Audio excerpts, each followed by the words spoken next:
It's the Jersey Blitz, NJ.com's high school football podcast. Welcome, everybody, to episode 11 here of the Jersey Blitz, as we are about to break down all of the North 1 and North 2 sectional championships in New Jersey, as championship weekend has arrived here in Gridiron action in the Garden State. And we will get things started off right away with looking at the North 1 Group 5 sectional championship between West Orange and East Orange. And I bring in Mike Kinney to talk all about this great rivalry that now is going to be taking center stage for a sectional championship on the line. Yeah, no doubt. It's a great rivalry, Dan. It has been for quite a while, at least as long as the Super Football Conference. Before that, they were in different divisions, believe it or not. East Orange and West Orange, before the Super Football Conference, didn't have much of a history. But as soon as it started, you could imagine it's a turf war. Anytime the Oranges got together in any sport, in the old Big Ten or any other time, Orange, West Orange, and for that matter, Columbia too, being in partly in South Orange. You know, it's always a war. And the first time they met about a month ago, it was exactly that. West Orange was able to pull out a 7-0 victory, despite the loss of Charlie Lamort, their all-star quarterback, who was having a fantastic season in that game against East Orange.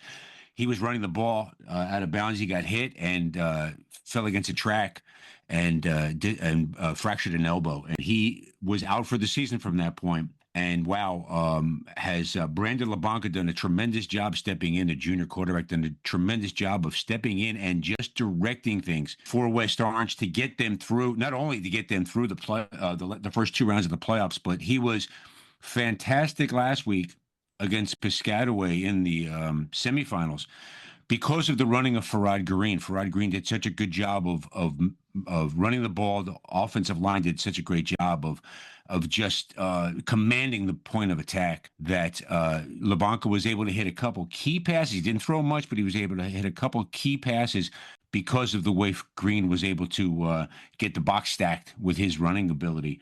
And LeBlanca showed he's got a pretty accurate arm. He doesn't have the length that Charlie Lamort has on his throws, but he's got some accuracy, and he showed that, which is great because with Terrell Wilfong from West Orange, you have one of the top receivers in the county and in the conference, no doubt about it. And East Orange, they're playing good football. They've been playing great football since that game against West Orange. And Saeed Cole is the key there. He's the quarterback. He directs things when in his RPO reads. He's outstanding. He runs the ball very well, and he throws the ball with some zip. And he's got some quality receivers too. So I'm expecting this to be exactly pretty much like that first game was, close down to the wire, and it's probably going to be a one-touchdown game, maybe even a 3-point game.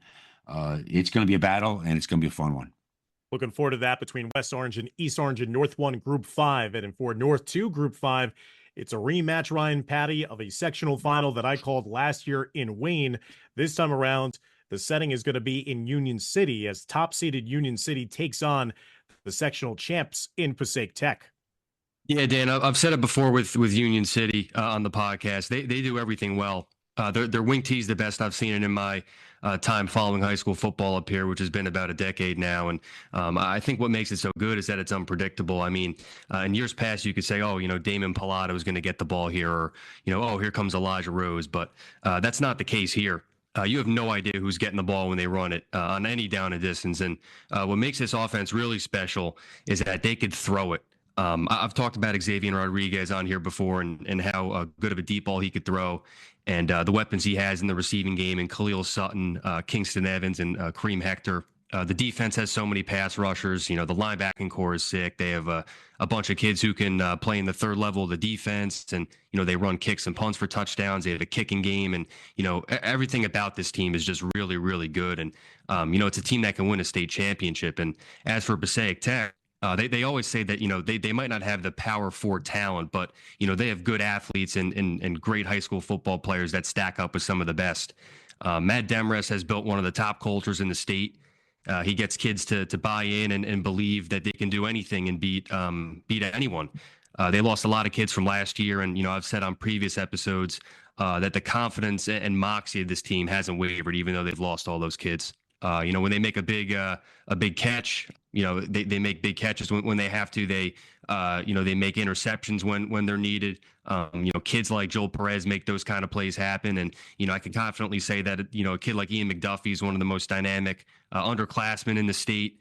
He does it on both sides of the ball at the skill positions.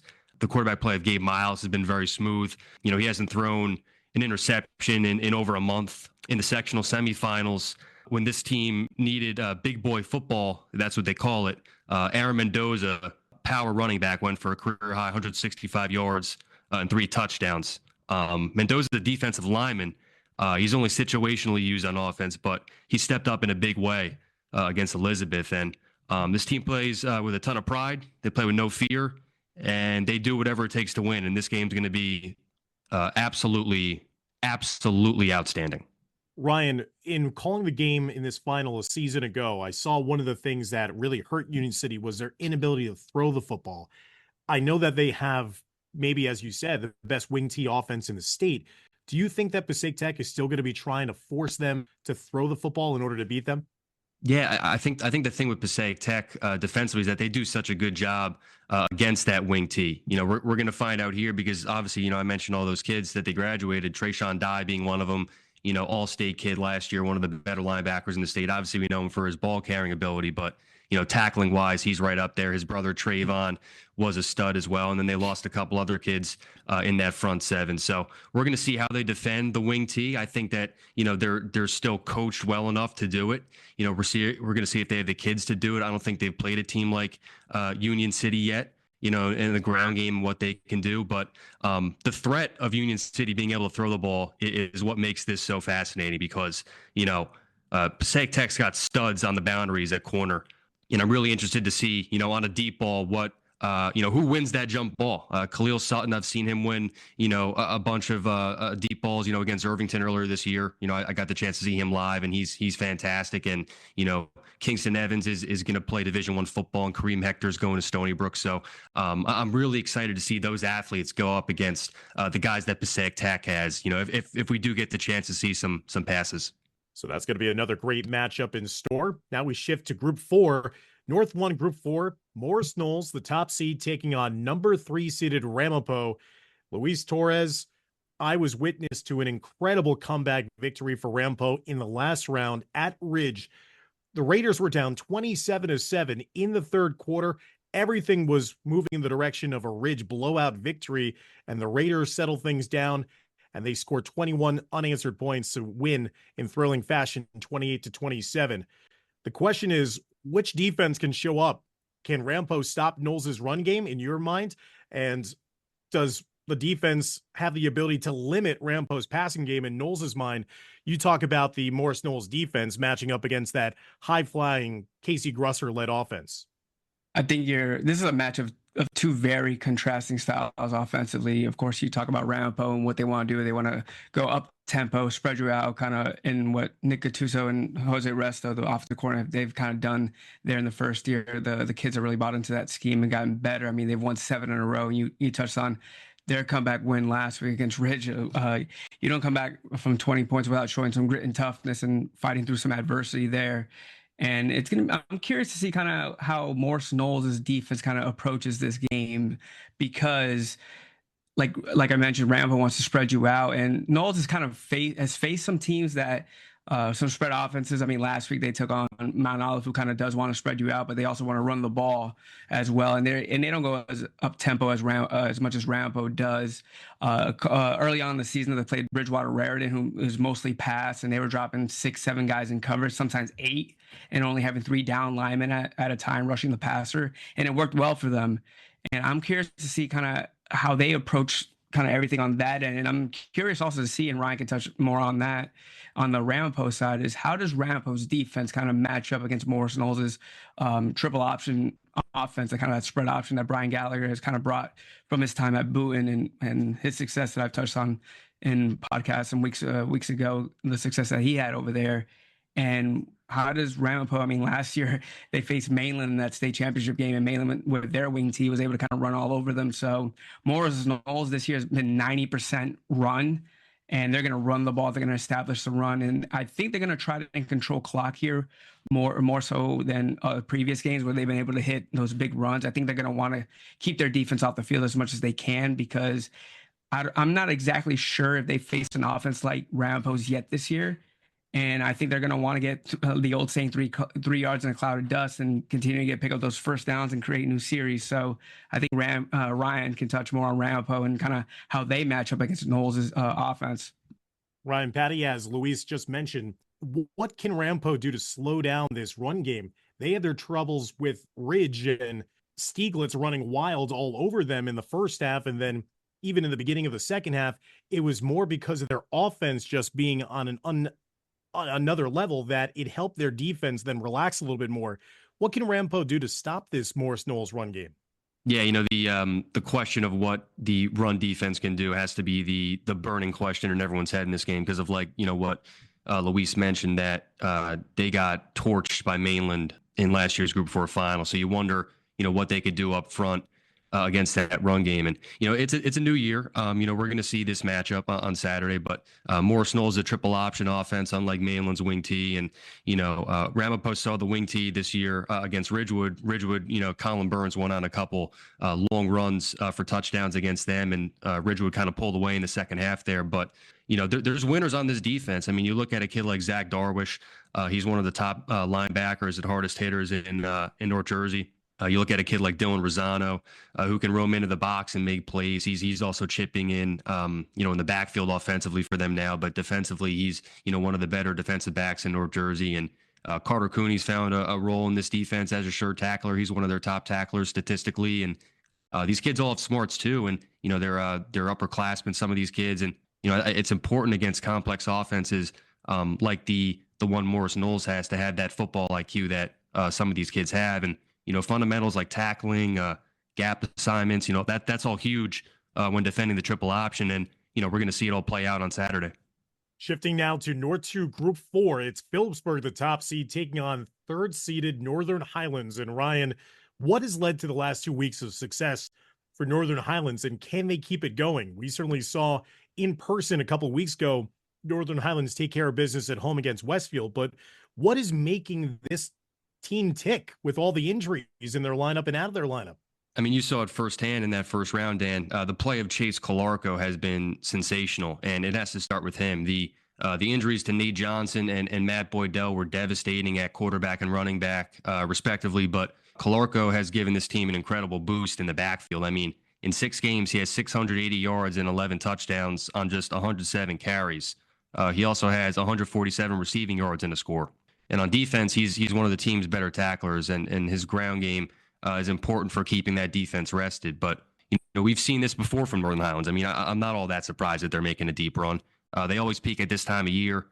They play the schedule that gets them to peak at this time of year. I think they've played 5 teams that are going to be playing this weekend. That's just an incredibly tough schedule, and it gets the best version of their offense and defense this time of year. If you're against them on the schedule this year, it's a headache. I mean, you don't want to play them this time of year. They're getting a little healthier. They have Jeremiah Rivera back in the secondary. He missed most of the season, but he was one of their top, takeaways guys last year. He's healthy now. Sophomore Tucker Canning, he's making an impact on both sides of the ball, and he's gotten through an injury that he actually needs to get surgically repaired at the end of the year. And I'm not ready to rule out Matt Boydell yet. We're going to see if he's playing or not. He had a limp during the Westfield game on the sideline, but they haven't ruled out him playing this year. We'll see if it's this week or next week, if they do advance. But I don't think he's out for the year, because his injury was less significant than Nate Johnson's. Nate Johnson's season's over. Matt Boydell, they haven't ruled out yet. So we're going to find out on Friday if he's healthy enough to play and got through an injury. Interesting if he's available there for the Highlanders. And Mike Kinney, Phillipsburg has lost in each of the last 2 sectional finals. What does it need to do to get a different result this time around and advance deeper in the state tournament? I hate to say it might be the case, because Phillipsburg kids are always so disciplined and so tough. But I tell you what, always their rallying cry is beat Easton. Beat Easton. Doesn't matter whether it's preseason, middle of the season, or in the playoffs. The entire town And the program and every kid who goes to that program, that first priority is to beat Easton on Thanksgiving Day, game over at Lafayette College across the river. So I have to be curious as to whether the last 2 years, because Phillipsburg had great talent the last couple of years. Jet Genovese, third-year starter, he was a starting quarterback the last 2 years, and he had lots of people, lots of senior talent in his sophomore year and even last year as well.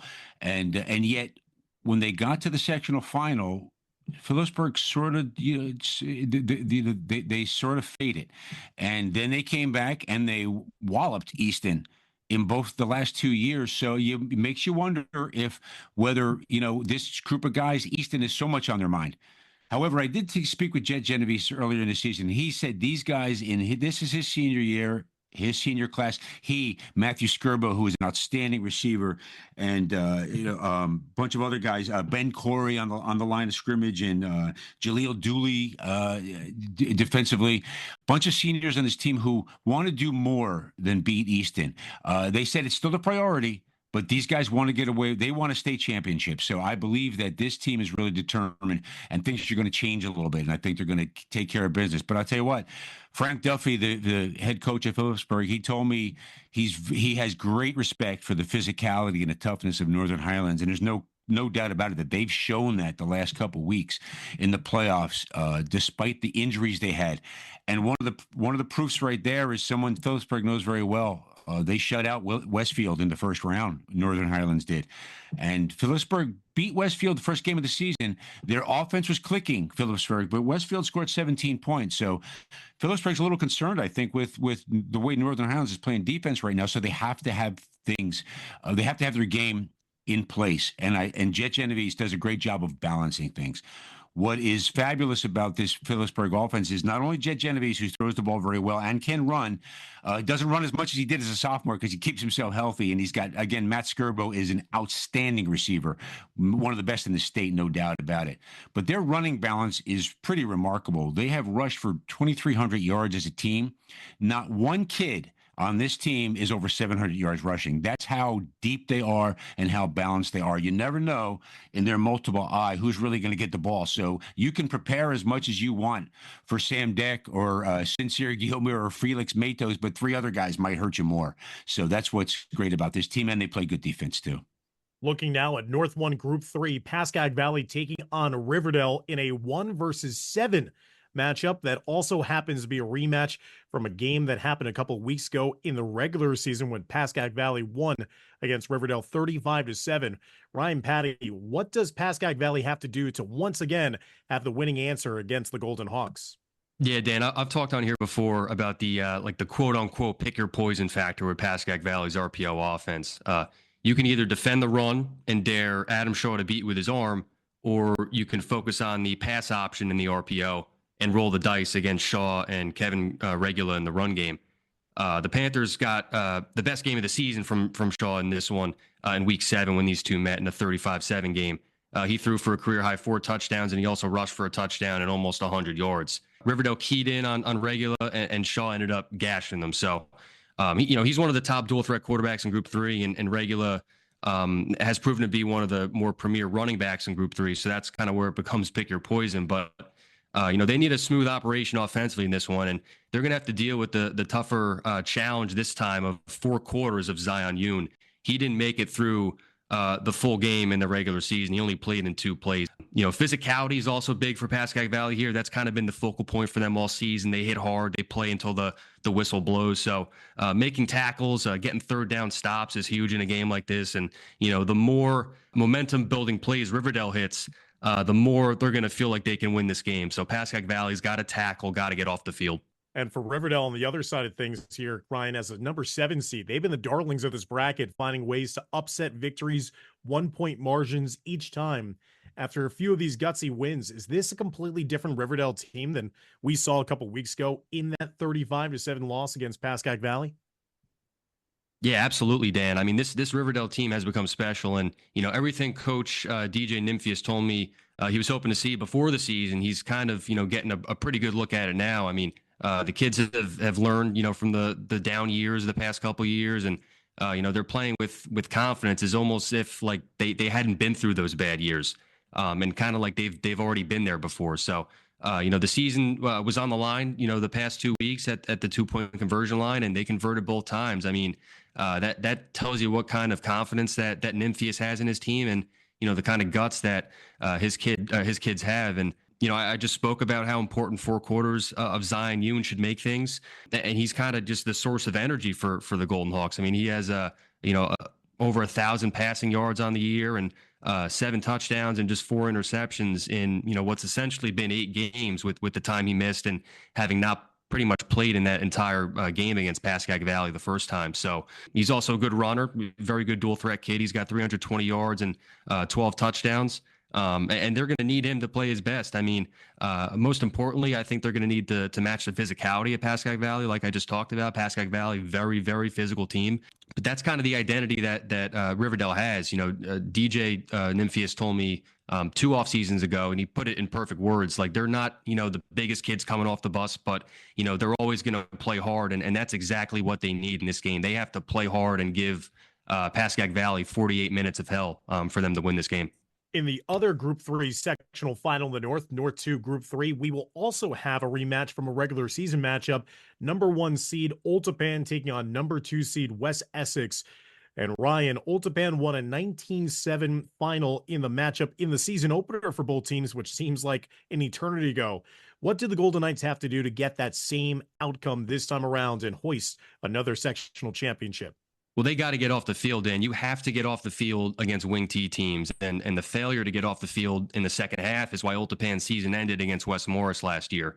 Old Tappan dominated that first half, but West Morris kind of bled out the clock there in that second half and didn't give Old Tappan's offense the opportunities it had in the first half. Ultimately, I think Old Tappan kind of broke down in that game because they led 17-7 early in the fourth quarter, but the offense didn't get the opportunities and the possessions that it had in the first half. So you fast forward to week 0 of this past year, or this season, and Old Tappan's defense kind of contained West Essex in the run game. I think they only allowed 170 yards on 35 carries, and I know that sounds like a lot of yards, but that's not a bad job against a team that kind of runs the ball on a majority of its plays. And the defense, most importantly, got 3 interceptions, one of which Michael Gracie returned for a touchdown. So, I don't know how much you can count on 3 interceptions happening again this week, but it's encouraging to see that level of activity for Old Tappan. And they've been good, on defense pretty much all year. And we know how good that defensive coaching staff is. And, they only held, they held Ramapo to only 3 scores, and they shut out Northern Highlands. And, the only game where you can really, circle and say, wow, they didn't play that great on defense. And, that was against Pascack Valley. And we see where Pascack Valley is right now. So I've seen, enough from Old Tappan defensively this year to be confident that they can bring their lunch pail on Friday and find a way to play good defense. Mike Kinney, what does West Essex then have to do to get off the field defensively in their own right? Yeah, Dan, first and foremost, they cannot fall behind 19-0 in the first half. The way their wing T is patterned, you just can't fall behind by 3 touchdowns and expect to get back in the game with your passing game. And it's not as the West Essex passing game is bad, because it's not. And it's something I'll touch upon in a second, but you can't fall behind. They're just not built that way. West Essex is built to take the lead or be in a tie game, be down a touchdown and be able to grind it out, as Ryan had pointed out. And they did so in the second half against Old Tappan. And that's the half that they're really concentrating on. Let's have that second half in the first half. That's when they scored their touchdown. The defense stepped up and stopped Old Tappan in the second half. They were able to run the clock a little bit, but just not get in the end zone enough to erase that 19-0 deficit. And in their other loss this season, which came against Morris Knolls, same kind of thing. They were down a touchdown at the half, and they fought back, and they were gallant in doing so, but they lost to Morris Knolls 21-14. And the only other game they trailed at the half this year, West Essex, was against Caldwell. They were down a touchdown at the half, and they came back and beat Caldwell in overtime. But that's West Essex and Caldwell. And they might have been down 5 touchdowns against Caldwell, and they still might have come back and won, because that's just the rivalry that it is. And Caldwell, the same thing, could be down 4 or 5 touchdowns, and they're going to find a way to fight back, because that's just that matchup. But anyway, West Essex has got to be able to take control with the running game a little bit in the first half. And that's going to be up to Max Garcia and Michael Azito, and Jake Long, the quarterback, runs the ball pretty well. He wants to be able to establish that run, so that he can use his play action and find Anthony Drago out there on his pass routes. Anthony Drago is an outstanding receiver and an outstanding athlete. He's a kid. He's going to Duke on a lacrosse scholarship. He's maybe the best lacrosse player in the state of New Jersey, but he's also an outstanding safety and an outstanding receiver. He's got 34 catches for almost 700 yards this season and 5 touchdowns. Now, in a lot of schools, that might be pretty good numbers, but I got to tell you, in West Essex, with their wing T, that's incredible what the numbers he has. And Justin Perini, a junior, has also shown he's a good receiver. So you can't even load up all the time. If West Essex is in a tie game or have the lead, you can't even load up on Anthony Drago because Jake Long is a good enough quarterback to find his other guys. But establish the run, that's the key. They got to do that against Old Tappan. Looking now at North 1 Group 2, the final will be a matchup between number 2 seed Bernards and number 5 Shabazz. And Mike, Bernards lost to Westwood last year in the Group 2 semifinals. They would have loved another shot at the Cardinals, but now they get an opportunity here to win a sectional title, and they're going up against a Shabazz team that continues to be one of the most dangerous number 5 seeds in any bracket in the state. Yeah, no doubt about it, Dan. Here's the interesting thing about this game. This is a game of 2 reigning sectional champions. Shabazz, if anybody recalls, was in Group 1 last year, and they were bounced up to Group 2 this year. They won a sectional title last year in Group 1, while Bernards won the program's first sectional title in Group 2 last year, in their section in Group 2 last year. So you have 2 teams that know how to get it done at this point of the year. The thing is, there's a lot of different faces from those. There's a lot of graduation in both teams. Now, Bernards, I got to say, their kids came up through the program and they learned under the guys who won, the seniors who won last year. And you have a guy like Nolan Walsh, who's a sophomore, who stepped in at quarterback, and they have a lot of the other young components in their offense, Bernards.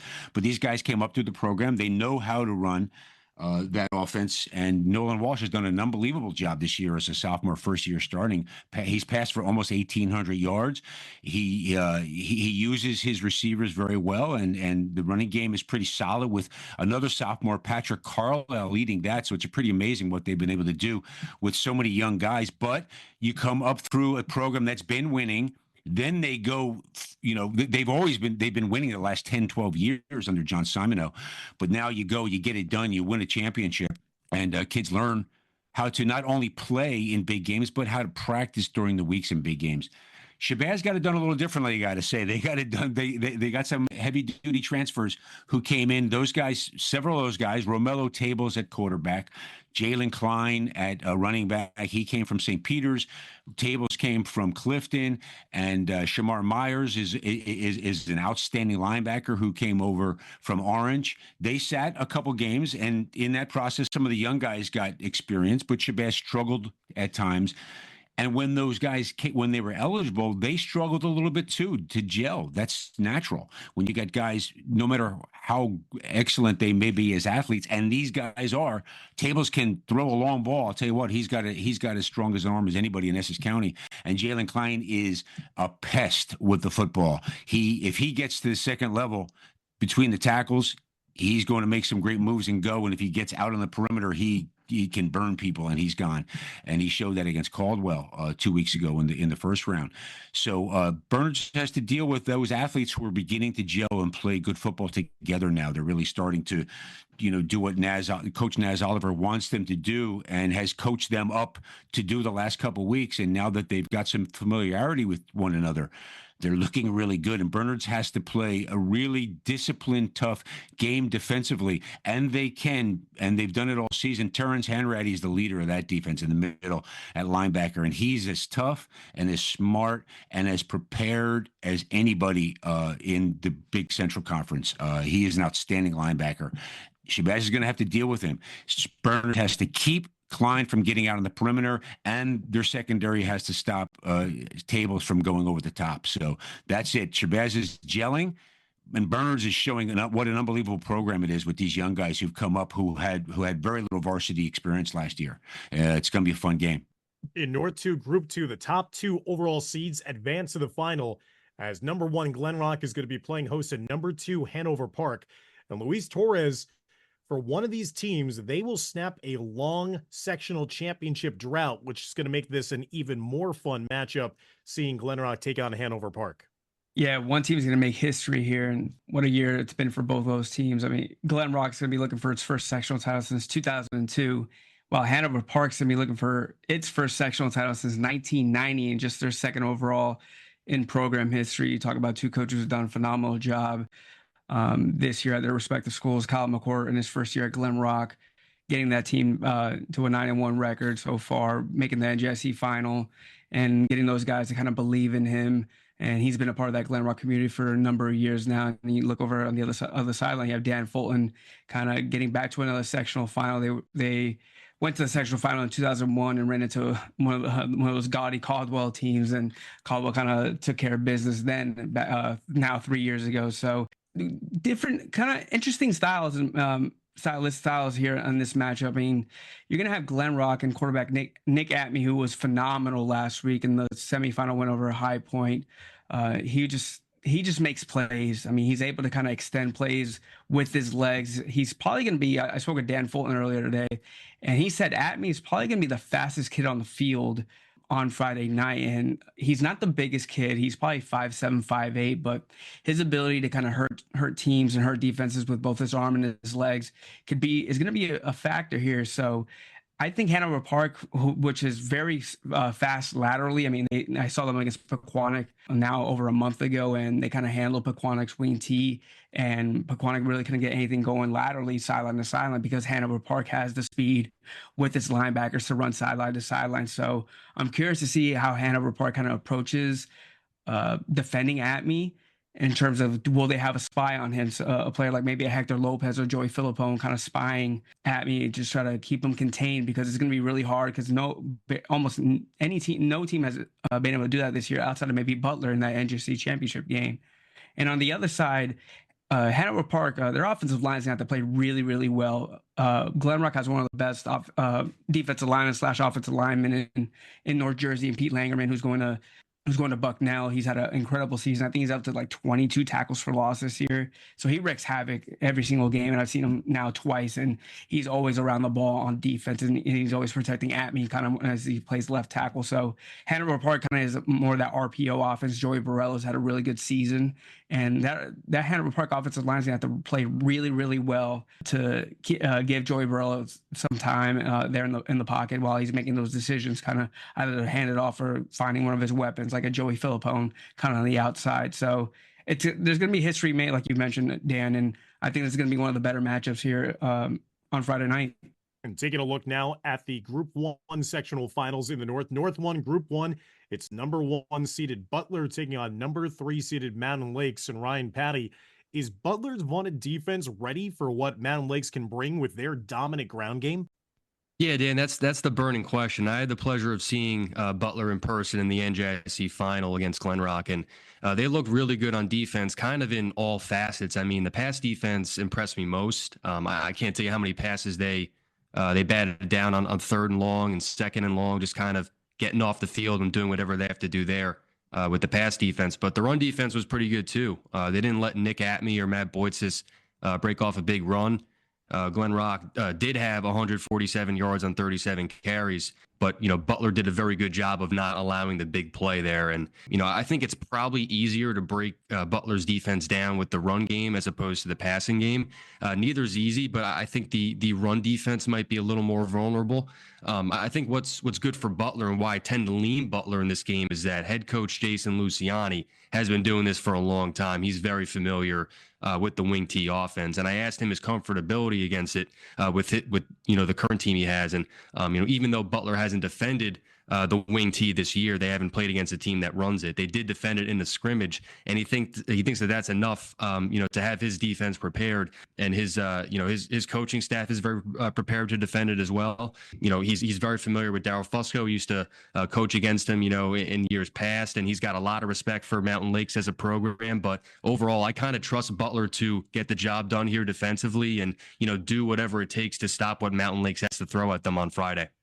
And on the other side of the equation for Luis Torres, what makes this Mountain Lakes defense up to the task of containing Butler in the sectional final in North 1 Group 1? You talk about a team with a ton of history here in Mountain Lakes. Of course, they're the defending Group 1 champions. And before I get kind of their defense, this year, I mean, they started 0-3 on the season, which I think people are looking at, oh, that's not the same type of Mountain Lakes team. But I'm not shocked that they're here playing the sectional final.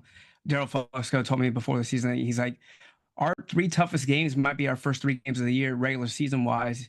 And he felt that this team is going to get better as the season goes on. Here they are playing for another sectional title. They're looking for their 3rd in a row to kind of get back to that Group 1 semifinal. And they've been banged up a little bit. I know they're missing one of their top players in Carson Fitch. He didn't play last week in the win over New Milford. He got banged up in the first round against Lenape Valley. He kind of does a lot of things there for them offensively there as the fullback. So I'm curious to see kind of I don't know exactly what his status is heading into Friday night, but Mountain Lakes, I mean, like their defense, they've gotten healthier as the season has gone on, and it's really shown here defensively the last few weeks. And Fusco really pointed out David Smith, the Butler quarterback, and PJ Coffey. He raved about PJ Coffey when I spoke to him earlier today. He says he's one of the best athletes that he's seen kind of broken down in film all year. And he expects, he thinks his corners and his defense and his safeties are going to have their hands full against a kid like PJ Coffey. So I think Mountain Lakes is going to have to get after David Smith. They're gonna have to create some havoc in the backfield with guys like Holden Gillespie, Jake Bronico, who kind of filled in that spot kind of at fullback last week. He also plays linebacker for Mountain Lakes. So Mountain Lakes, they're gonna have to play really well, create havoc, and get into the backfield to kind of have a chance at this one, because this isn't the same Mountain Lakes team as the last couple of years where they had a ton of sides up front and then some great linebackers, and they're still really good. But they're going to have to play really, really well, and they're play their best game of the season defensively. They kind of win 3 in a row. And our final northern sectional final that we're taking a look at is North 2 Group 1, top-seeded Cedar Grove taking on number 2 seed New Providence. And Mike Kinney, this is a matchup of 2 experienced quarterbacks going toe-to-toe, and this has the makings of a fun one with that championship on the line in North 2 Group 1. Yeah, no doubt about it, Dan. 2 excellent quarterbacks and 2 excellent athletes. I mean, when you look at TJ Munn and Stephen Paradiso, TJ Munn, the New Providence quarterback, and Stephen Paradiso, the Cedar Grove quarterback, you look at 2 very similar kids athletically and identical in what their sporting interests are. They're both quarterbacks. Both tough kids, both run pretty well as quarterbacks. TJ Munn exceptionally well, runs the ball. They're both basketball players and good ones, and they're both lacrosse players and exceptional lacrosse players. So they're very similar in that sense. But when it comes to the offenses that they run and how they do it, it's drastically different. I mean, New Providence is a team, they kind of run out of some pro style stuff, and TJ Munn is a guy who can throw the ball and throw it with accuracy. But it's run first. They want to control the clock. They want to move those sticks. And Munn is the guy. He's rushed for over 1,000 yards this year. He's actually the New Providence's leading rusher. Right behind him is AJ Whitehead, who's also over 1,000 yards. Matter of fact, they both passed that last week in their win over Hasbrook Heights. So they run the ball so effectively. And if they're behind by a little bit, TJ Munn will throw the ball and can. And if he must, he certainly can. And Jack Fitzgerald's an outstanding receiver, but they don't want that. They want to take the lead. They want to take the initiative to be able to control that clock. Now, here's the deal. The flip side of that is Cedar Grove. Cedar Grove doesn't care if it's down 2 touchdowns and 3 touchdowns. It really doesn't, because it has such unbelievable confidence in Stephen Paradiso, who has statistically been one of the best quarterbacks in the state the last 3 years. His numbers are outstanding. He has almost 7,000 passing yards, 85 touchdown passes in his career. He's having a fabulous season, and they've been winners. The only thing is they haven't won a sectional championship. When he was a freshman, he was on the team that won a sectional championship. But his last 2 years, he hasn't. So his goal is to win a sectional championship and then move beyond. The first was win a divisional championship, which they did. Second goal, obviously, win the section, then go on to the semis. But so here it is. Here's the goal that they fell short of last year, 2 years ago, losing in the sectional final. And here they have a chance to do it again. And here's a kid a couple weeks ago against Caldwell. Cedar Grove fell behind 3 touchdowns, and it looked like, oh, here it is. They're not going to have an undefeated season, and they just came back. The one thing about Cedar Grove is that they never feel like they're out of a game. They're averaging 45 points a game. So one thing it does is that they score quickly, they score profusely, but it also gets the defense on the field, and it can create opportunities for the opposing team. And it's happened a few times where they've been in this sort of closer games than they needed to be, but that's because they strike so fast offensively.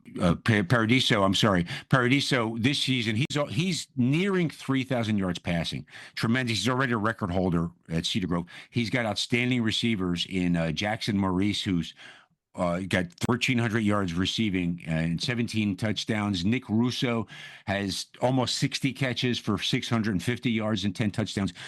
So the targets are there, the weapons are there, but what they have to do is maybe try to control the ball a little bit more, because New Providence is playing good football right now, and they want to make sure that TJ doesn't get too comfortable, because he's a guy. He's a warrior, and so are his teammates at New Providence. So Cedar Grove wants to pull away early, and then maybe show that they can run the ball a little bit too, because the way they strike with this, you don't want to run into problems with it. They did. It happened last year against Shabazz. They lost to Shabazz in the playoffs after a great year they were having, and they had beaten Shabazz during the regular season. So they've got to be on their game and maybe trot out their running game a little bit against New Providence, just to control the clock. So that was a comprehensive breakdown of all of the North 1 and North 2 sectional finals in the public school ranks. And now we'll take a look at the top storylines for all of the non-public games this weekend that are of note to our three intrepid beat writers here. And Mike Kinney, you're taking a look at number 5 St. Thomas Aquinas taking on number 4 Holy Spirit in the non-public B quarterfinals. Yeah, Dan, St. Thomas was not happy with their number 5 seed. Obviously, if you look at our non-public B rankings in the top 20, they're the second best team in non-public B, behind DePaul, a team they lost to in a close game last year in the sectional semifinal, and now the Holy Spirit St. Thomas winner is looking again at DePaul in the semifinal. So they were very unhappy with where they got placed. Here's their opportunity to show that they belong, that they're better than a 5 seed. They have to go to Holy Spirit. They have to travel to Holy Spirit. But I believe this team is built to be okay to get on that bus and go down and take care of business. They're healthy, which they hadn't been the entire season from time to time. So Roman Blanks is ready to direct the team at quarterback, and Chase Young is back at running back, and the guys, the receivers, Josiah Zayas, who is one of the best receivers, I think, in the state. I believe he and maybe, as far as the guys I cover, he and Skirbo over at Phillipsburg are probably the top 2 receivers in the Big Central Conference. And Elijah Thomas is the guy who just creates holes for these guys. So St. Thomas is well armed right now, and they're healthy. They've been playing excellent football since an overtime loss to Paramus Catholic in early October, and I think they're ready to go down and defeat Holy Spirit. And if they want to prove to the voting committee that they were wrong, they've got to go down and beat Holy Spirit, and then get prepared for DePaul. They can't be looking ahead and thinking that they're going to play DePaul in the semifinals to redeem themselves from last year's tough loss. They got to go down and take care of business against Holy Spirit. And this weekend, the non-public A playoffs will begin after all the teams had a bye week last week. And one of the matchups that Ryan Patti you're looking at is number 5 St. Peter's Prep traveling to Montvale to take on the Green Knights of number 4 seeded St. Joseph Regional. Yeah, Dan, what I'm wondering here with this one is, would a win mean more to St. Joe's or St. Peter's? And I'm kind of thinking that it's St. Joe's. The winner has to go to the Jack next week to take on Bergen Catholic. So either team is at a disadvantage there, but St. Joe's was down 4 points in that game against Bergen Catholic a few weeks ago with just a few minutes left. So, we haven't seen St. Peter's play against Bergen, but we know how close St. Joe's is to them and how capable they are of beating the Crusaders. But, St. Joe's has yet to win with Mason Geis under center, and that's not a shot at Mason Geis because we've seen how good he is. We know how good he is, but it's more so addressing the fact that they need to kind of break the seal here and prove, that they can do it. And this is a good opportunity to do so here. It's also a good opportunity for John Forster, the Rutgers running back commit, to gain some momentum. He had his best game against St. Peter's in the regular season. He had 18 carries for 97 yards and 2 touchdowns, and he also had 2 catches for 50 yards in that game.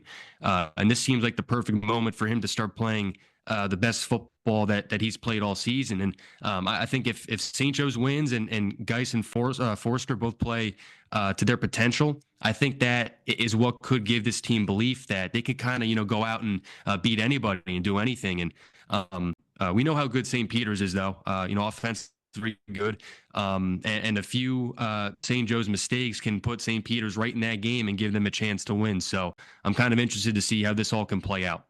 And Luis Torres, you'll be looking at number 6 St. Augustine traveling to Morristown to take on number 3 seed Del Barton in a non-public A quarterfinal. Yeah, like you mentioned, St. Augustine has to make that trek from Richland all the way up to Morristown. And curious to see, this is a great opportunity for St. Augustine to kind of make some noise here. I don't know how many people are actually giving them a shot, making that long trek over here and to Morristown and kind of knocking off our number 3 team in the state in third seed Del Barton. I mean, there's some history here. These two teams played in 2021 and St. Augustine beat Del Barton. I think it was 28-13 just a couple years ago. So new players, new fresh batch of players, but we don't know the status of Del Barton starting quarterback Jaden Principali. He didn't play 2 weeks ago when Del Barton kind of had to come from behind late and beat Paramus Catholic 17-13 with a touchdown from Phil Fulmar, who's their do-everything athlete there at Del Barton, who was playing quarterback a little bit for Gavin Gilardi, who made his first career start and found Grant Van Raphorst for a freshman game-winning touchdown. So don't know exactly the status of Jaden Principali for Del Barton. If he doesn't play, I mean, it'll be interesting to see kind of how Del Barton has kind of done what they've done last couple of weeks, kind of install it. Do they go to Gilardi to make his second career start? Do they go straight Fulmar kind of in that wildcat and kind of have him drop back and make some passes? So this is a great opportunity for St. Augustine. I know our South Jersey guys, Bill and Kevin, think highly of Coach Pete Lancetta, and kind of he's one of the best around down there in South Jersey. They have a great running game in Julian Turney as well, who's having a fantastic season. He's rushed for 981 yards and 10 touchdowns. So I'd expect a healthy dose of Julian Turney on Saturday against Del Barton. And Del Barton's defensive line, their 3-man front and their 4 linebackers are going to have to play really well to kind of take away the run and let St. Augustine's passing game beat them. And fans can watch that game if you're an NJ.com subscriber. That's going to be one of our games that we're broadcasting this weekend. St. Augustine at Del Barton, 1 p.m. kickoff on Saturday afternoon. You could go on NJ.com/watch to watch that and all the other games that we're going to be featuring this weekend on our broadcast airwaves. And a reminder, fans, that from the opening kickoff to the end of the season, NJ.com's award-winning staff of reporters and photojournalists put you in the middle of the action for in-depth coverage of all of these games around New Jersey, including photo galleries, recaps, and stats. Be sure to visit NJ.com/HSSports. So that'll do it for our comprehensive look at the sectional championships in North 1 and North 2 in all 5 of the public school groupings, and also taking a look at the non-public playoff pictures in A and B. So for my guests here, Luis Torres, Ryan Patti, Mike Kinney, and our intrepid engineer and Brian Dekine, I'm Dan Long saying so long. We'll see you next week here on the Jersey Blitz.